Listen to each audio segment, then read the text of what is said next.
I always wanted to write. I was the fiction editor at Columbia on the literary magazine.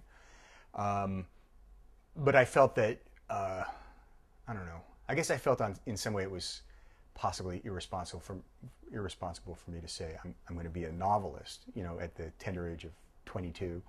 And so I decided to go to grad school and to go into screenwriting so that then at least, there's the pretense of having an income. Pretense, I said.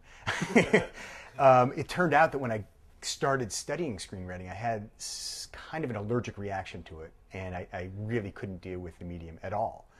And the next thing I know, I met one of the editing instructors and kind of took me under his wing and taught me that nonfiction filmmaking is storytelling. It's just storytelling using found objects as opposed to something from inside you.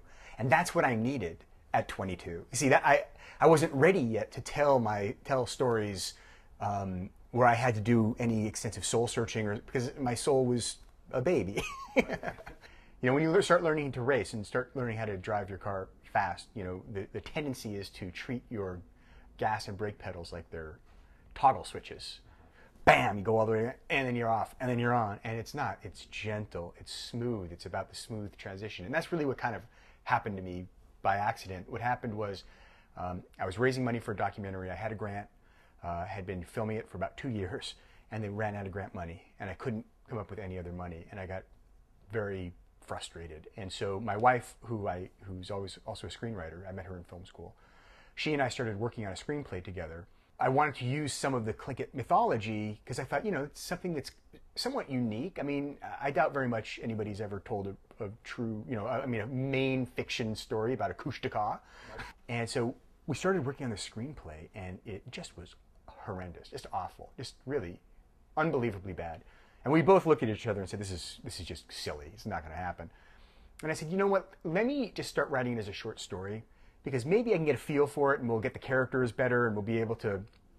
And she said, okay, try it. And so I started writing, and the next thing I knew, I had written about 40 pages of stuff, and I gave it to her, and she admitted later she was totally skeptical, but she read it and she's like, keep going.